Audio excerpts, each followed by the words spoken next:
Assalamualaikum warahmatullahi ta'ala wabarakatuh.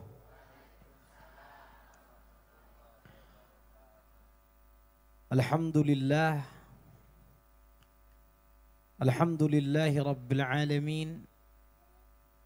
Nahmaduhu jalla wa ala jami'i ni'amihi wa alaihi alaina.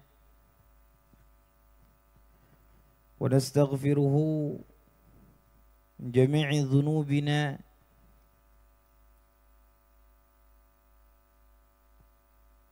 ونعوذ بالله من شرور أنفسنا وسيئات أعمالنا من يهدي الله فلا مضل له ومن يضلل فلا هادي له وأشهد أن لا إله إلا الله وحده لا شريك له وأشهد أن سيدنا وحبيبنا وشفيعنا وقرة أعيننا محمدا صلى الله عليه وسلم عبده ورسوله أرسله الله للعالمين نورا ورحمة اللهم صلِّ وسلم ومجد وعظم وتكرم وتحنن عليه وعلى آله وأصحابه وأحبابه وأتباعه إلى يوم القيامة. أما بعد فيا أيها الحاضرون أوصي نفسي أولا ثم أوصيكم ثانيا بتقوى الله فقد فاز المتقون وأحثكم على طاعة الله وطاعة حبيبه وصفيه محمد صلى الله عليه وسلم لعلكم تفلحون. قال الله تعالى: أعوذ بالله من الشيطان الرجيم يا أيها الذين آمنوا اتقوا الله حق تقاته ولا تموتن إلا وأنتم مسلمون. وقال تعالى: أعوذ بالله من الشيطان الرجيم واعتصموا بحبل الله جميعا ولا تفرقوا واذكروا نعمة الله عليكم إذ كنتم أعداء فألف بين قلوبكم فأصبحتم بنعمته إخوانا وكنتم على شفا حفرة من النار فأنقذكم منها كذلك يبين الله لكم آياته لعلكم تهتدون. الآية. وقال النبي صلى الله عليه وسلم اتق الله ولو بشك تمرة.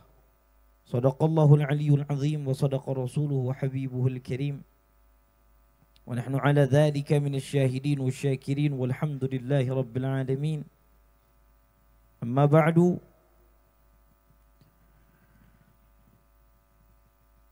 saudara saudari Al-Faqir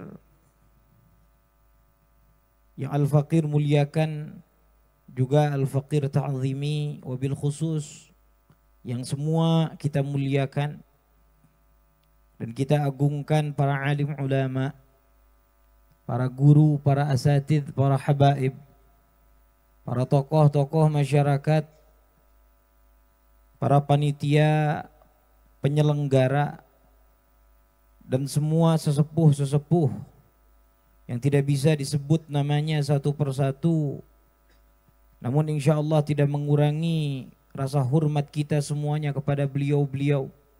Semoga Allah subhanahu wa ta'ala sejahterakan mereka semuanya. Semoga Allah panjangkan umurnya, Allah berkahkan rezekinya, Allah sehatkan badannya, Allah kabulkan hajat-hajatnya, Allah jauhkan dari segala mara bahaya. Amin ya Allah ya Rabbal Alamin. Dan juga tak lupa kepada saudara-saudari muslimin wal muslimat yang tidak bisa diperinci golongan-golongannya, namun kita semuanya bersatu padu di di dalam keimanan kepada Allah Subhanahu wa taala. Bersatu padu di dalam naungan Sayyiduna wa Maulana Muhammad sallallahu alaihi wasallam. Pada malam hari ini kita semua berkumpul di tempat yang mulia ini tidak lain tidak bukan menghormati junjungan kita semuanya, menghormati zat dan makhluk yang memang mulia, yang telah dimuliakan oleh Allah Subhanahu wa taala dan senantiasa Allah muliakan.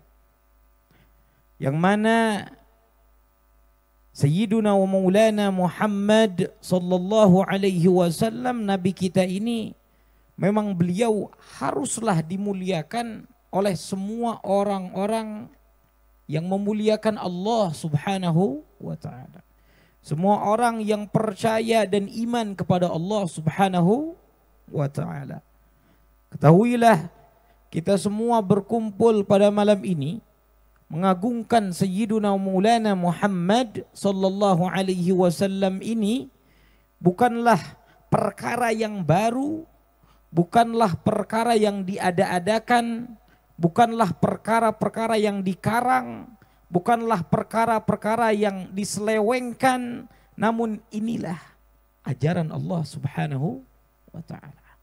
Inilah ajaran baginda Sayyiduna Maulana Muhammad sallallahu alaihi wasallam yang temurunkan dari para alim ulama, yang diajarkan oleh guru-guru mereka sampai para sahabat Rasulullah sallallahu alaihi wasallam yang mulia. Kita lihat sejarah para sahabat, mereka semua mengagungkan Sayyiduna Maulana Muhammad sallallahu alaihi wasallam. Dan jenis pengagungan ini adalah jenis pengagungan tertinggi yang dilaksanakan dan dirasakan serta dijunjung oleh para sahabat Rasulullah sallallahu alaihi wasallam. Sehingga pengagungan mereka terhadap Rasulullah sallallahu alaihi wasallam tercatat dan dikisahkan serta terdengar di telinga orang-orang musyrik, di telinga orang-orang kafir ketika mereka penasaran tentang agama yang baru muncul. Tentang agama yang begitu pesatnya tersebar di tanah Arab. Lalu mereka mengutus mata-mata dan mensifati bagaimana gitu kan agama tersebut. Bagaimana orang yang membawa agama tersebut? Apa kata mereka? Mereka yang melihat, mereka yang mensifati, mereka mensifati seperti ini. Tidak pernah aku melihat orang mengagungkan kepada orang yang diagungkannya. Orang yang mengagungkan kepada kekasihnya. Orang yang mengagungkan kepada rajanya. Orang yang mengagungkan kepada orang tuanya. Tidak pernah saya melihat seperti mengagungkannya ashabu Muhammadin li Muhammad. Tidak ada yang sampai pengagungan mereka terhadap pengagungannya para sahabat Rasul kepada Rasulullah sallallahu alaihi wasallam. Kamu tahu, dulu orang-orang mengagungkan rajanya sampai menyembah-nyembah, sampai sujud-sujud, gitu kan? Sampai diangkat di matanya, sampai diangkat di atas kepalanya itu raja. Tapi tetap yang mensifati dari orang kafir itu mengatakan tidak pernah saya melihat orang yang mengagungkan kepada rajanya seperti mengagungkannya sahabat Rasul kepada Rasulullah. Kalau ada orang yang berkata kalau mengagungkan Rasul itu biasa-biasa saja, ini orang kurang ajar. Orang namanya orang apa? Orang kurang diajar gitu ya. Kurang ajar itu orang kurang diajar deh ya. Diajar deh. Kumaha ari ngagungkeun junjunan semulia-mulianya. Nah aku naon kudu ngamuliakeun junjunan sapertos kieu. Nah aku naon kudu ngagungkeun junjunan setinggi-tingginya. Bukankah ada Allah? Gitu kan? Apakah itu jenis kesyirikan? Lah. Kita mengagungkan Rasul sebagai Rasul, bukan dituhankan. Betul? Betul. Lalu kenapa? Gitu kan? Apa masalahnya? Sehingga kamu melarang orang mengagungkan Rasulullah Sallallahu Alaihi Wasallam. Oh jangan keterlaluan. Kalau kamu bilang keterlaluan, gitu kan? Berarti kamu tidak tahu pengagungan Rasulullah Sallallahu Alaihi Wasallam. Berarti kamu tidak tahu keagungan Rasulullah. Ketahuilah, ketika kamu kurang mengagungkan kepada keagungan, suatu keagungan, kamu kurang mengagungkan kepada suatu keagungan, maka kamu telah mengejeknya. Jikalau ada sesuatu yang agung, terus kamu tidak mengagungkan atau kamu mengagungkan hanya sekedarnya, gitu kan? Ketahuilah berarti kamu sudah ngejek orang tersebut. Loh kok bisa? Gini saja, contoh. Jikalau ada presiden hadir di sini, gitu kan? Kamu kira-kira berdiri apa enggak? Berdiri enggak? Kamu kira-kira bakal biasa-biasa saja atau bakal menghormati? Yakin? Kalau kamu tidak menghormati atau kamu hormat tapi biasa-biasa saja, gitu kan? Ya hormat biasa-biasa saja kepada orang yang sekelas presiden, kira-kira namanya apa? Penghina. Paham tuh? Ketika ada orang yang mulia, kamu muliakan. Ketika kamu berlaku biasa saja, tidak mengejek, cuma hanya biasa saja, saya mengagungkan. Presiden itu agung tapi saya biasa saja, gitu kan? Sifat biasa saja terhadap pengagungan, gitu kan, adalah suatu pengejekan. Betul atau tidak? Betul. Ada orang tua, gitu kan? Kita punya orang tua. Lalu bagaimana kalau kita salaman kepada orang tua? Gitu kan? Saya menghormati orang tua tapi biasa-biasa saja. Saya tidak mau mencium tangannya. Gitu kan? Kira-kira namanya ngejek atau menghormati? Agungkan orang sesuai dengan keagungannya. Ketahuilah pengagungan kita saat ini, malam ini tidak ada apa-apanya. Gitu kan? Tidak menggambarkan keagungan Rasulullah Sallallahu Alaihi Wasallam, karena keagungan Rasul tidak akan pernah bisa kita gambarkan dengan pengagungan kita. Keagungan Rasul Sallallahu Alaihi Wasallam tidak akan pernah bisa digambarkan oleh pengagungan kita, nggak bakal. Gitu kan? Makanya kita mengagungkan Rasul semampu kita saja. Karena orang yang tidak mampu tidak akan dianggap mengejek. Gitu kan? Agungkan Rasul semampu kita. Karena apa?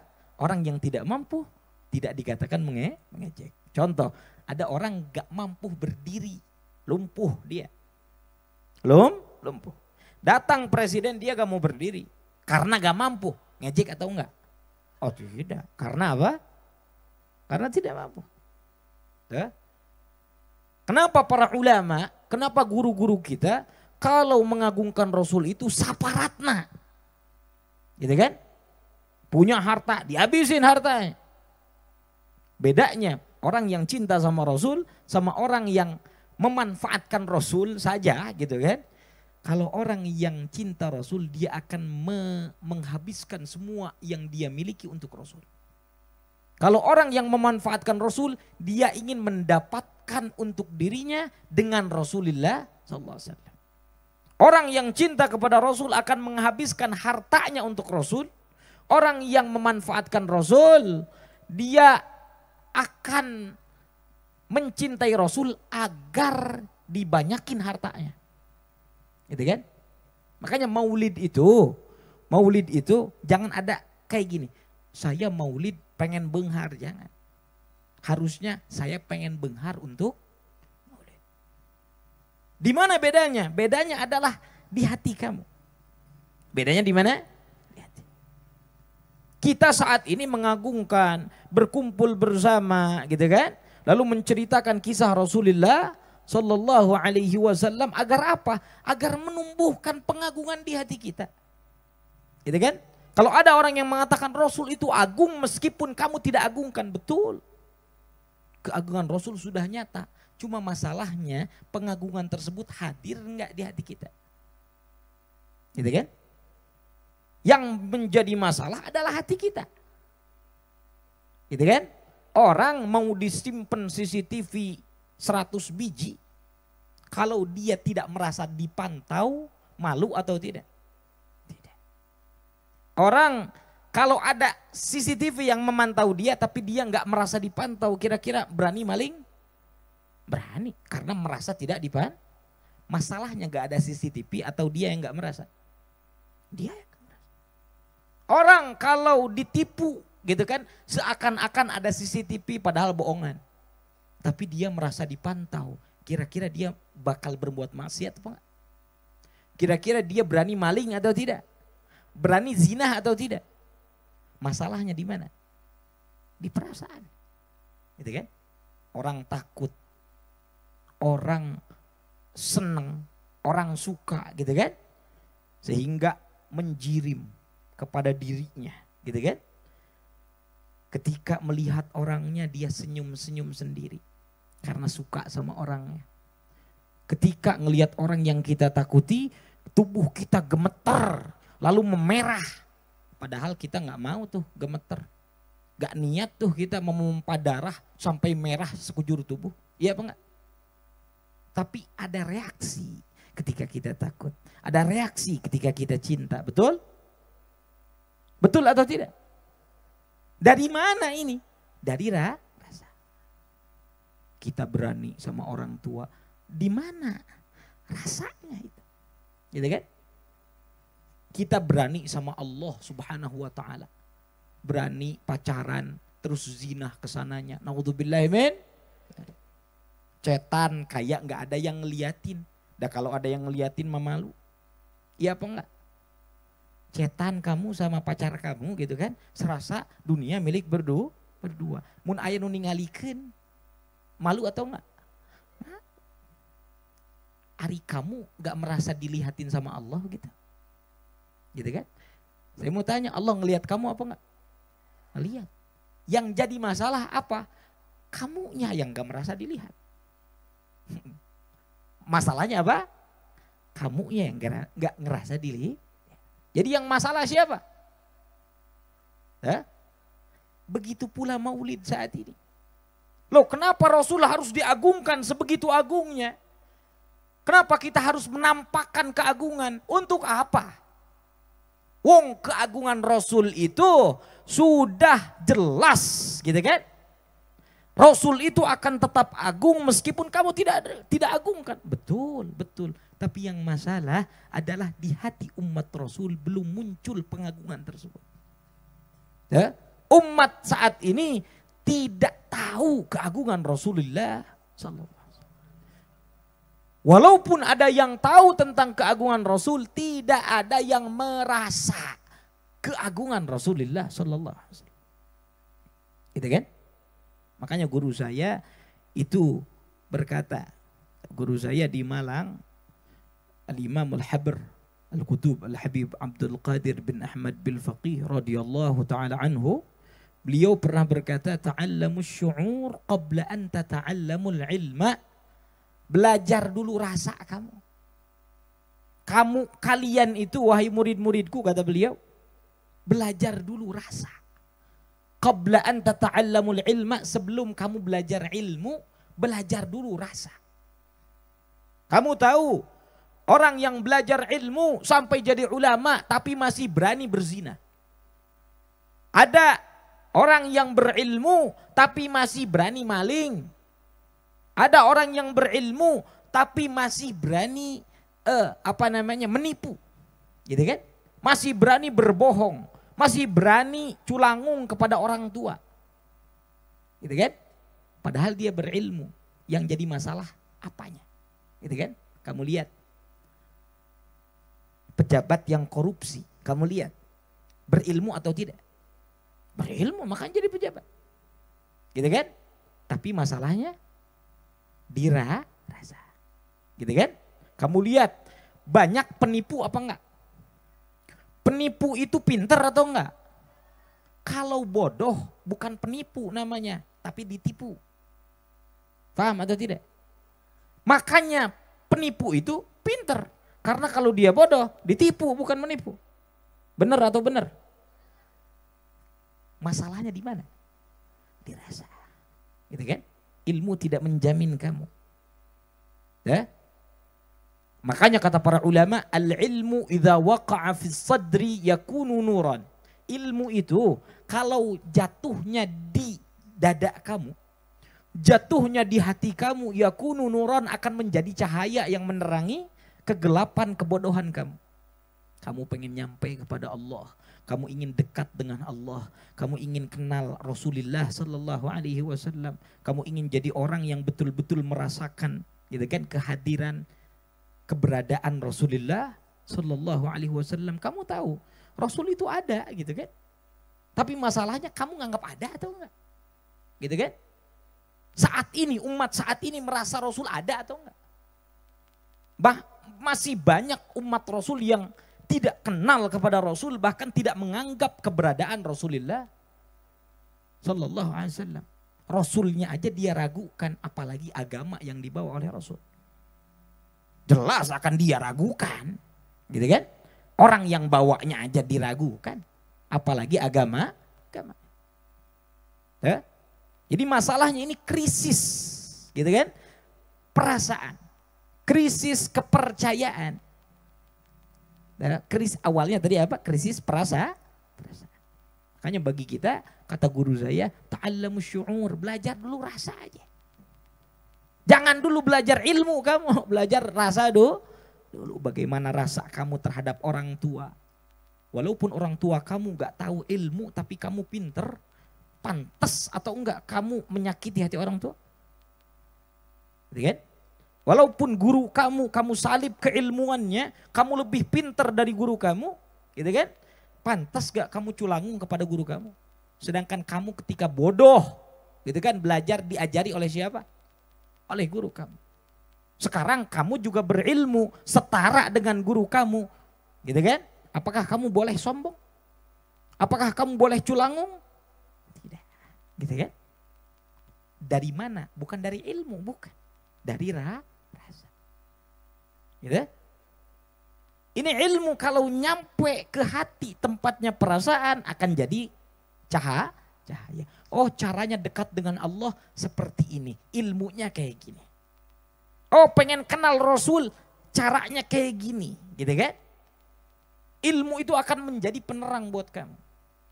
Wa in waqa'a fin nafsi yakunu naran. Tapi kalau ilmu itu jatuh ke nafsu kamu, kepada hawa nafsu kamu, maka ilmu tersebut yakunu naran, akan menjadi api yang membakar kamu. Makanya banyak orang ada ilmunya, bahasa Arabnya lancar, gitu kan? Pakai imamah, pakai jas, pakai gamis, gitu kan? Ngomong sama orang sok iye, gitu kan? Tapi apa? Ternyata mau nipu. Ternyata nipu orang. Ternyata nyari duit doang. La ilaha illallah. Di mana bedanya? Di hatinya. Gitu kan? Di mana bedanya? Di rasanya. Ilmu dia punya, tapi rasa nggak dia punya. Gitu kan? Makanya Rasul dipuji oleh Allah bukan dengan keilmuannya saja, bukan. Bagaimana Allah memuji Rasul? Inna arsalnaka rahmatan lil alamin. Kami mengutus kamu rahmatan lil alamin, sebagai kasih sayang. Allah memuji Rasul dengan apa? Rahmatan lil, apa artinya rahmatan lil alamin? Sebagai kasih sayang bagi seluruh. Sebenarnya orang itu kalau hatinya dipenuhi kasih sayang, mau dia bahlul, mau dia bodoh, mau dia miskin, mau dia kaya, gitu kan? Mau dia pejabat, mau dia orang yang gak punya jabatan sama sekali, orang hina sekalipun, kalau hatinya sudah penuh dengan kasih sayang, maka dunia akan tentram. maka dia akan terus berjalan ke jalan yang lurus. Betul atau tidak? Ya? Maka dia akan memberi nasihat kepada orang lain karena saya. Ya, makanya Abuya itu dulu pernah berwasiat kepada anak-anaknya, termasuk kepada saya, Rip, jaga 2 hal kata Abuya. Nanti kalau Abuya udah nggak ada, gitu kan? Jangankan yang anaknya 40 kayak Abuya. Abah saya itu, guru kita semua, Abuya punya anak berapa? Oh, kok tahu semua ya? 40 salah, 43 sekarang. 43. Rip, tong borok budak 40 tilu kata Abuya. Anak 2 aja banyak yang berantem. Kolotnya udah nggak ada, orang tuanya sudah nggak ada, berantem. Rebutan warisan gitu kan. Saudara udah kayak musuh. Banyak atau banyak? Banyak. Gitu kan? Apalagi 43. Gitu kan? Wah, ini bisa perang dunia ini gitu kan. 43 ini. Apalagi istrinya 4. Masya Allah. Istri 2 aja. Jangankan istri 2. Istri 1 aja gunteng terus sama suaminya gitu kan. Apalagi istri 4. Gitu kan. Abuya berpesan apa? 2 aja. Cukup 2. 1. Penuhi hati kamu dengan kasih sayang. Gitu kan. Penuhi hati kamu dengan kasih sayang. Saya mikir kalau orang saling menyayangi, jangankan saudara tiri gitu kan. Tetangganya aja bakal disayangi, betul?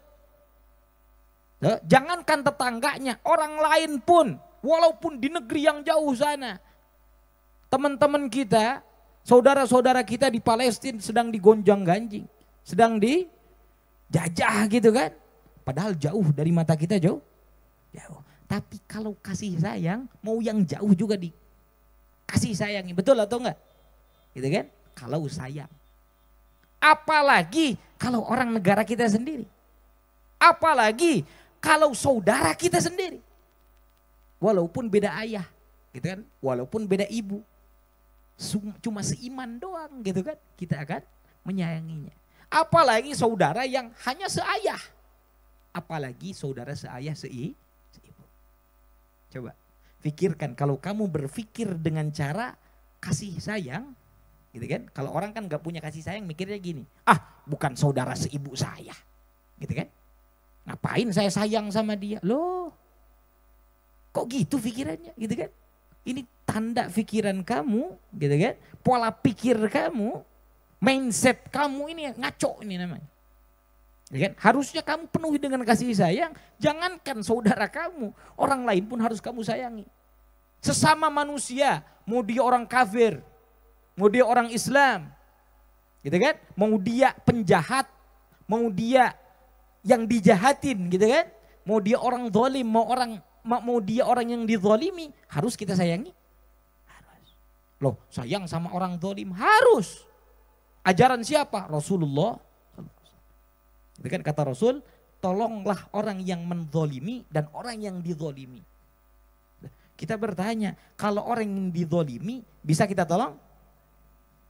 Pantas kita tolong?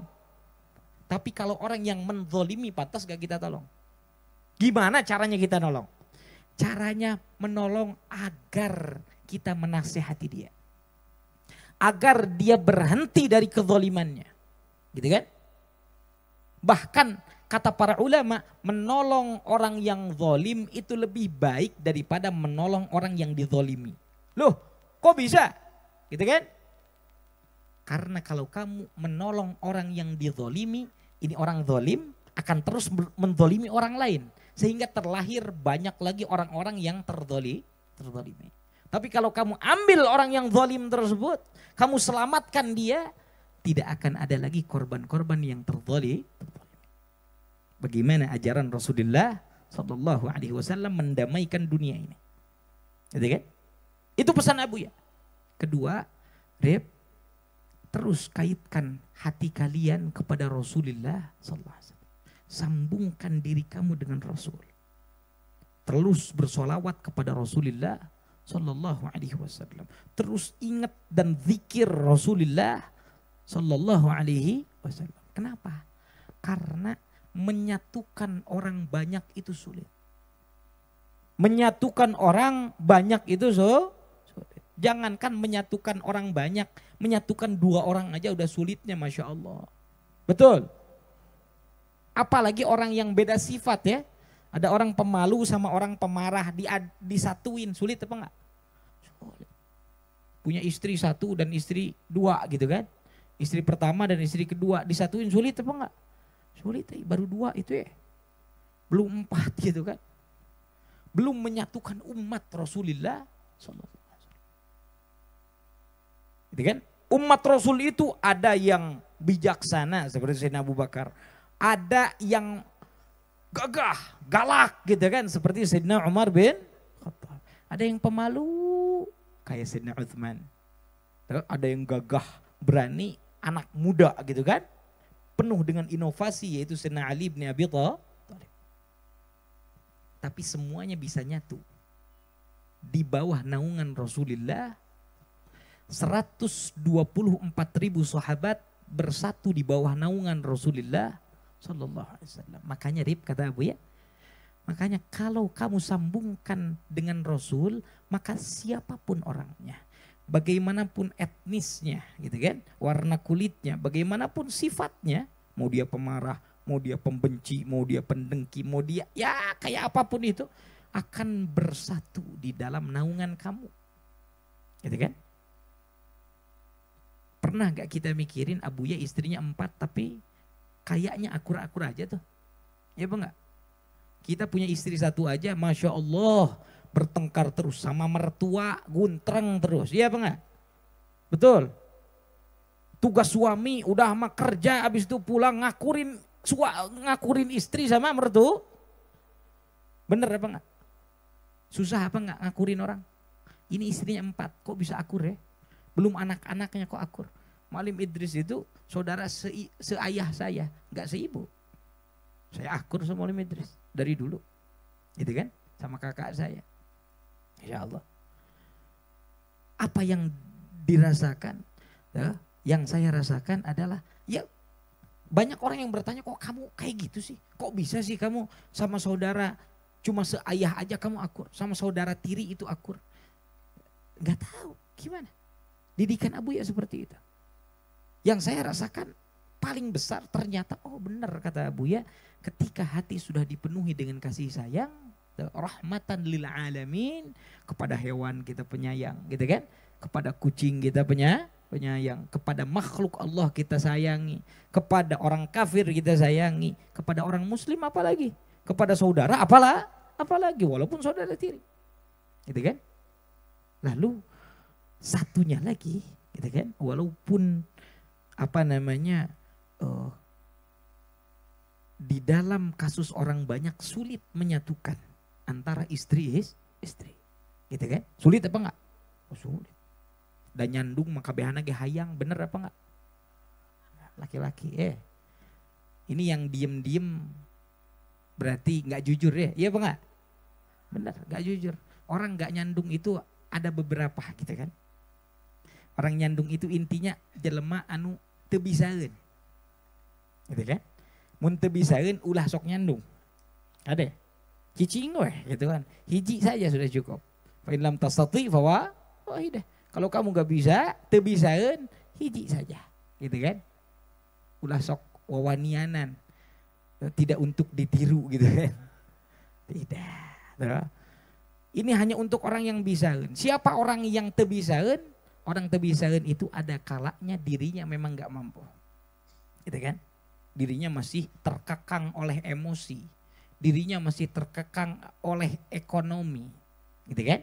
Dirinya terkekang oleh istri. Oh gitu kan? Ini spek-spek yang gak bisaeun gitu kan. Gak boleh. Nanti jatuhnya jadi zalim. Jadi zalim. Paham atau tidak? Yang kedua, ada kalanya orang gak bisaeun itu karena sayang banget sama istri. Gitu kan? Saya sayang banget sama istri sampai saya gak berani nyakitin istri. Gitu kan? Ini juga teu bisa. Yang ketiga ada takut sama istri. Oh saya takut sama istri. Teu bisa. Nah jelema nu teu bisaeun ulah sok wanianan. Gitu kan? Kartos tidak? teu bisa geunteu tina naon hiji tina emosi atau ya masih terbelenggu oleh emosi. Ada kalanya terbelenggu oleh ekonomi, ada kalanya terbelenggu oleh istri gitu kan. Imma karena takut, imma karena sayang. Gitu kan? Benar atau benar? Nah, makanya nih yang gak jawab ini bukan gak mau. Tapi bisa gak mampu buat jawab aja takut gitu kan. Benar apa enggak? Nah, tapi kade bukan untuk ditiru, ini edukasi saja gitu kan. Edukasi. Kalau gak mampu jangan. Karena nanti berhadapannya di akhirat dengan pengadilan Allah subhanahu wa ta'ala. Kalau kamu gak adil. Loh, saya akan berusaha adil. Tapi satu aja masih terkekang oleh emosi. Tahu emosi gimana? Istri marah ikut-ikutan marah. Ada yang kayak gitu? Ayo kamu marah, aku teh suami gitu kan. Aku teh di atas kamu gitu kan. Aya nu leweh, nepi ka leweh gitu kan. Salaki teh. Aku teh sayang sama kamu gitu kan. Beleweh. Ini orang yang gak bisa nih, gak bisa. Kenapa? Karena nanti kan kalau orang nyandung itu banyak tanggung jawabnya. Dia gak bisa ke satu sisi, gak boleh. Contoh, kita lebih sayang sama satu orang karena dia lebih nurut kepada kita, gak boleh hukum. Gitu kan? Harus adil saja, harus punya kulit baja gitu kan. Harus punya hati batu gitu kan. Kalau ada orang yang baik ya sudah, lakukan. Kasih aja seadil-adilnya. Sulit apa enggak? Sulit. Itulah makanya jangan coba-coba kayak Abu ya. Satu aja cukup. Satu saja sudah liar gitu kan. Pengen nambah lagi gitu kan. Biar enggak liar, tambahan gitu kan. Nah, seperti itu. Kartos ente. Nah, jadi tadi nasihatnya dua. Satu apa? Penuhi hati dengan kasih sayang. Kedua, sambungkan diri kamu dengan Rasulullah sallallahu alaihi wasallam. Sekian dari Al-Faqir. Wassalamualaikum warahmatullahi wabarakatuh.